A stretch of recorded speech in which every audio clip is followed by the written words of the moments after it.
I'm life and business coach Samantha, and this is the Online Business Building Mamas podcast, where you learn how to build a wildly successful business from home while raising kids.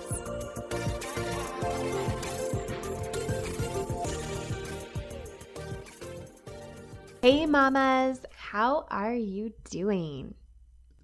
This is episode 39 of the Badass Mother podcast. And today's topic is so good. I lately have been just having these topics come to me, and then I will post about it in a Facebook group. Today I posted in mine to kind of get some feedback from people about their biggest questions when it comes to finding clients. So this is something that many of my clients are struggling with when they come to me. They're not making the amount of money that they want to make, typically because they're not finding the clients that they want to find. So I wanted to talk about it. And I'm trying something a little different with the podcast today. I have a very loose outline. I usually plan out not a total script, but a couple pages of notes for a podcast. And today it is much more loose. I'm going to let myself riff a little bit, and you're going to be along for the ride. But I'll tell you what, I am not that much of a talker. I'm pretty concise. So this is going to be really good. I think it's just going to be some gold nuggets about how to find clients. Before we dive into that, I have a couple little notes to chat about. The first is that I feel like this is maybe should be a secret, but I suck at keeping my own secrets. So I am working on planning a retreat, and I think it's going to be kind of in the early fall. Out here in Colorado is what I am considering, and I would love to hear from any of you who would be interested in coming. So feel free to reach out to me. Let me know your thoughts. If you're in my Facebook group, Online Business Building Mamas, then you know exactly where I am. You can either tag me in a post or send me a message and let me know. Or on Instagram, I'm at Samantha HMS. And I would love to hear, like, if you're a retreat person, if you have been wanting to work with me, or maybe you do work with me and you're just a retreat nut, I would love to hear from you, because I would love to plan this to be something that you guys are actually going to want to come to. I am a huge retreat nut. I met one of my best friends in the world at a retreat. One of my first big investments into coaching was for a retreat. I just love it. Well, I'm an extrovert, so that explains a lot. I love that intensity of spending a lot of time together. In the sorority world, I'm a huge recruitment fan. For any of you sorority girls out there, I just love having a group of women together for a short burst of time like that. So I'm going to recreate it, and it's going to be magical. That is the one thing I know about it. It's going to be amazing. So let me know if you want to be a part of my kind of research group as I'm putting this together. Also, I would really appreciate if you love the podcast, if you have a particular episode you love, or if you're just a regular listener, if you have not rated the podcast and given me a review in iTunes or wherever you are listening, I would really appreciate that. The feedback really helps me to tailor the podcast even more to you and what you like. And it also supposedly, potentially helps other people to find my podcast. I like to screenshot them and share them around when you review, so you could have a little brush with fame as well. So let's dive into talking about how to find clients. I first want to be really clear that there are about 1 million right ways to find clients. Anytime you have successful experts out there who are saying conflicting things, it is a choose your own adventure kind of situation. So I see people out there preaching every different thing under the sun, and just know typically they are teaching the thing that worked for them. I'm going to be sharing what worked for me and what works for my clients. So that is the lens I'm coming from. If there was some absolute truth of like, this is the magical formula, then we would all know that that was the one right way. But the fact that we don't, I promise you, there's not like all of the successful six-figure business earners or whatever, hanging out, secretly chatting about how to get clients and not sharing their secrets with you. It just doesn't work that way. So if you've been consuming like a lot of freebies, a lot of podcasts, a lot of courses, and feeling like everybody says a different thing, or you're not hearing anything new, or none of this works, trust me, one of these things will work for you. You have to be willing to do the trial and error, and oftentimes the mindset work behind it to make these things happen for you, but it can happen. So I just wanted to throw that out there to begin with.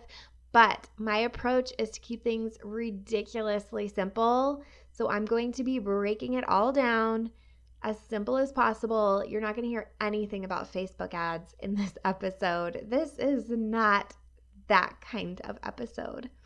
So let's talk about step 1 for getting clients. You need to have a clear message. You need to have a message where your client hears it or sees it and they know that you are talking to them. This is less about having a niche and more about how you are talking to the people that you want to work with. So when I think about ideal client avatars or niches, I often hear about what kind of shoes do they wear? What's her name? Where does she shop? These kinds of things. I really don't care what kind of shoes my client is wearing. I care about her struggle, her pain point, the problem that keeps her up at night. And that is how I create my message. So I love to kind of think about your ideal client, what they're struggling with, get in their head and have immense empathy for what they are struggling with, and really use their own words to describe what they are struggling with. I love to suggest that you think about when they are up at night, thinking about their problems, stressing at 2 a.m., what are they Googling? And I say this all the time, and recently one of my more new clients who didn't have a ton of clients of her own yet told me that one of her clients found her Googling at 2 a.m., literally Googling at 2 a.m. So what are the phrases that your ideal client is Googling at 2 a.m. when her problems are keeping her up at night? And then you want to think about how you solve that problem. And you may write that out, and it may be full of a bunch of junky jargon. This is especially common with those of us who are coaches. We are all about empowerment and our true self and tons of these very coachy things. And most of the time, this is not how our clients are talking. When I talk about my things that I help my clients with, like this episode, for instance, I was definitely how the hell to get clients? I'm not talking about increasing revenue streams or whatever. So I want you to really think about, what is it they're Googling? How would they describe what they want? And a lot of times the way that you describe how you solve their problem is going to be geared towards what they think they want. So I see this a lot, most recently with a lot of women who want to help women to do self-care or love themselves. And I'll tell you what, women who struggle with self-care and loving themselves are not going to invest in those things. So you need to figure out how to package this in a way that she's going to be motivated to buy it. So how is she describing her problem, and how do you solve that in her words? This whole idea of having a clear message is going to inform your copy. And for those who aren't familiar with that word, copy is all of the words that you choose to use in your business. It's as simple as that. So it's the messaging that you're sending out in your email list. It is how you are setting up your sales page. Like, what are the words there? It is all of the Facebook posts that you're doing. So when you're thinking about that kind of word-based content that you're putting out there, that is your copy. So having this clear message, knowing where your client is, what they're struggling with in their own words, and how you solve that, again, in their own words, in the way of something that they're motivated to buy, this all is your copy. This is your message. When you go out into the world, these are the things you're saying. The next step is knowing who you want to work with. This is really, really important because it makes them so much easier to find. If you are trying to work with women in transition, they're going to be hard to find. But if you are wanting to work with stay-at-home moms with a side gig, they're going to be a lot easier to find. So really think about when you are choosing who you want to work with, and when you're kind of getting narrower about that, you want to always be asking yourself as you're making those choices, how am I going to find them? Or if you've already made that choice, I want you to think about, where are they? Because the whole point, I feel like, of having this ideal client is to make things easier for you. Make it easier for you to connect with that person. Make it easier for you to get in front of that person, and make it easier for that person to then see you and know right away, I need to work with her. So this is going to inform your strategy, your marketing strategy, your visibility choices, because the place that you are going to show up, or the places you're going to choose to show up, are going to want to be the places where your audience is, your ideal audience is hanging out already. So for me, when I first started out, that was Facebook groups. Now I've expanded a little bit more. I'm doing Facebook groups. I'm doing Pinterest. I even go to in-person networking events and that kind of thing. So I want you to think about, where is your ideal audience, and it is okay to start with just one place and really go deep on that one. All right, I'm going to veer off for a little bit and talk to you about my philosophy of marketing and how I teach marketing. So I teach something called 2 streams. This is something that I just made up to describe what I do in marketing and how I want to teach it to my clients. So the first stream, this is going to trigger some of you maybe. I call it the hustle. And it is not the dance. And it is not the hustle till your eyes bleed. This is just getting out there and either virtually or literally pounding the pavement.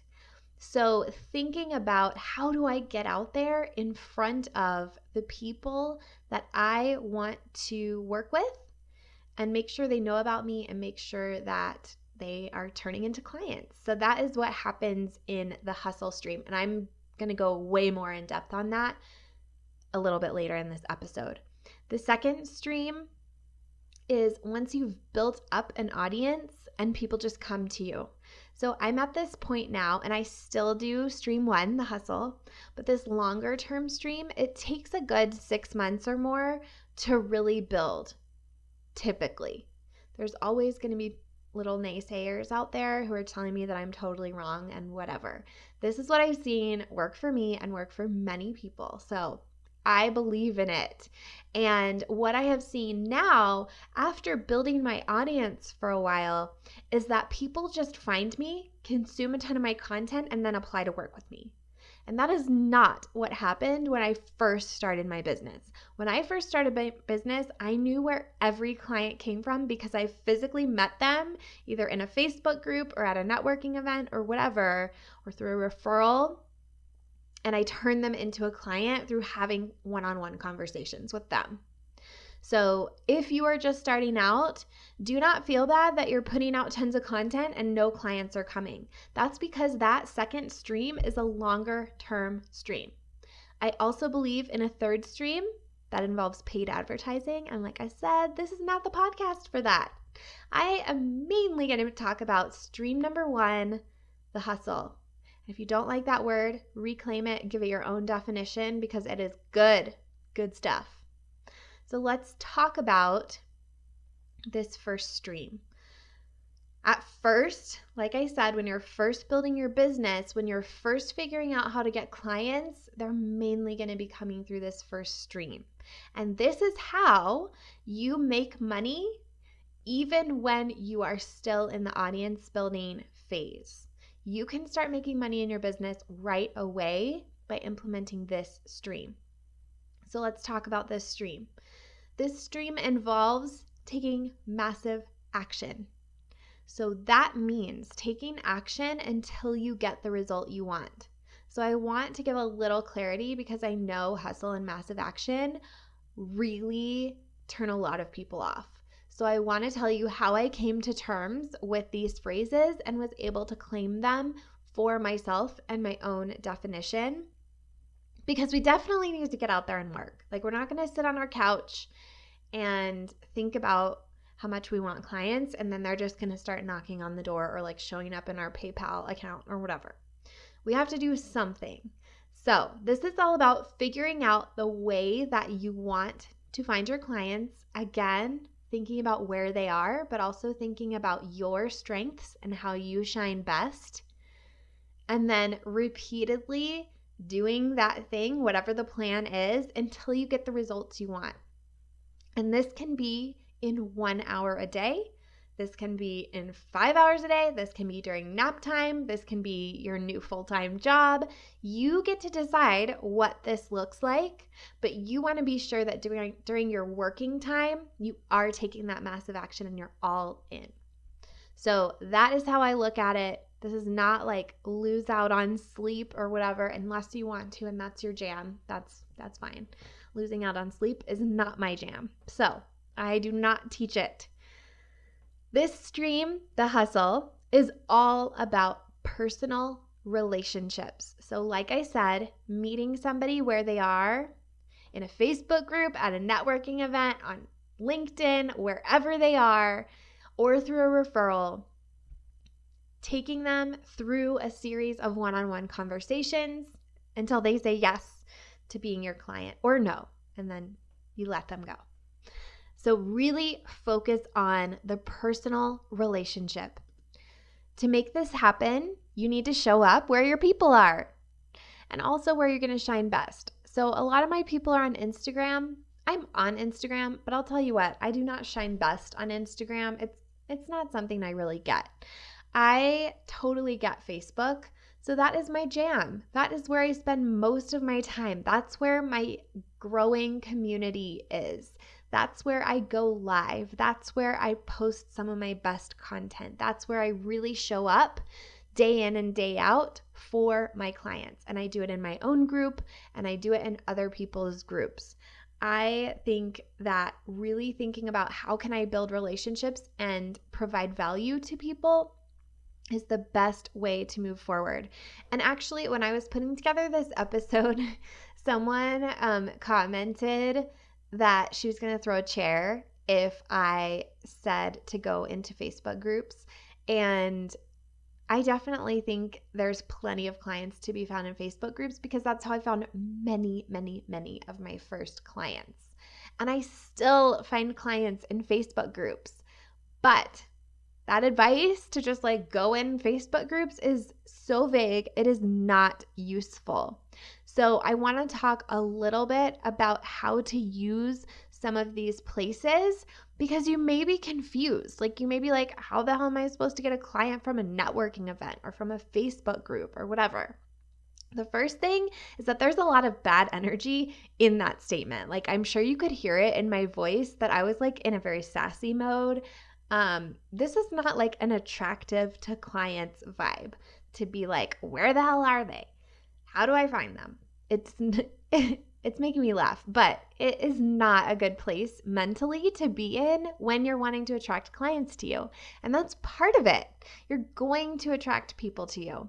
So let me tell you how I used Facebook groups and then how we can use these same principles no matter where you are wanting to connect with your clients. So what I did, especially when I first started in my business and I didn't have any audience of my own and I was in Facebook groups that were not my own a lot.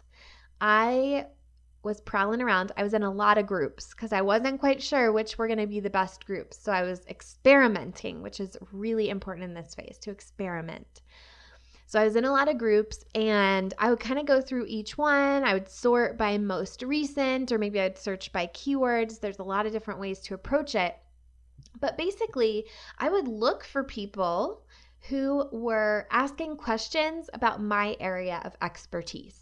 So I had a couple different areas that I was really good at, and one of them for sure was niche when I first started. So people would ask about niche and I would comment really thoughtful stuff. Like, a lot of people will do something snarky, drop a link to their freebie, like all this kind of stuff. And what I did was engage with them in a really kind, compassionate, genuine, thoughtful way. And it didn't always lead to a client, but this was just the habit I got in. I would get on Facebook, I would prowl around these groups, I would make high quality comments and really add value. I would not as much like do these long posts where I was like trying to entice people in. Like, I didn't really do that because that didn't come off as very authentic to me. When other people do that, it's still like, it feels very icky to me. So like in my own group, I feel like it's different. When I see people do it in their own group and they're truly giving value to their group, it comes off in a different way than when they're like in somebody else's group pouring out their heart. And like, sometimes it works, sometimes it doesn't. So I encourage you to just do what feels really authentic and true to you. Like, what feels good for you to do. And maybe it's outside of your comfort zone, but you know it's good. That's very different than like forcing yourself to do something that feels so wrong to you.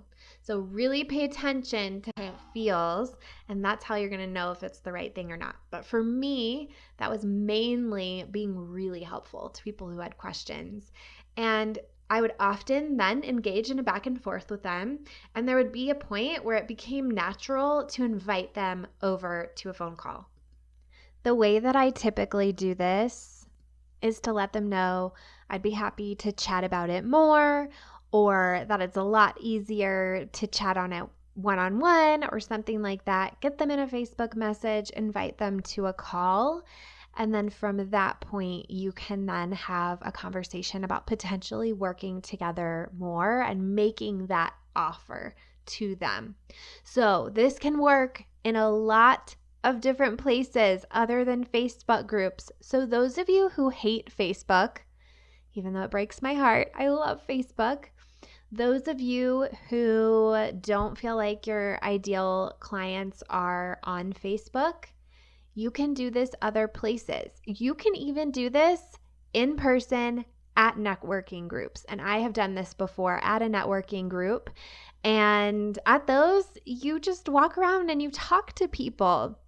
And you ask them questions about themselves. You develop a personal relationship with somebody, and then you make an offer to help them. So really think about these 3 things: building relationships, providing value, and making offers to help. I know a lot of the people who follow me and really resonate with my message are introverts. I'm an extrovert, but most of my clients are introverts, so I get it. I get that you find a lot of this networking stuff very draining. That is why I encourage you to really think about building relationships, going deep with people, providing value, and selling as making an offer to help. Typically, that first offer is going to be for a call. That can be the consult call, but you want to make sure that there's something in it for them besides, let's just find out if we can work together, or if we want to work together. There has to be something else that they're going to gain from that call. And that is something that I talk about a lot with my clients, really helping them figure out what that thing is. So, stream one, the hustle, it's all about relationships and taking that funnel, that idea of a funnel, and having all the steps of that funnel be one-on-one conversations. And yeah, it's work because your audience isn't big yet, because you haven't built up those other parts yet. And here's the deal. When you're first starting out, you can do more one-on-one work, more high-level one-on-one work, so you can be making more for each yes that you get. So that has worked for me so well. That has worked for all of my clients so well. So I want you to really think about this. If you are still in a place where you're like, she didn't answer my question, how the hell am I going to get clients? You have a mindset issue, because it really is as simple as knowing who you help, how, showing up where they are, building relationships with them, and making offers to help them. That is literally all the things that are true that you need to do to build your business. And if you are still struggling, you are struggling with your mindset. I have a lot of resources about mindset. Feel free to come over to my Facebook group and ask for them. Feel free to listen to past episodes of the podcast where I talk a lot about mindset. But listen to me. This is exactly what you need to build your business and get clients if you do not currently have as many clients as you want. These are the basics.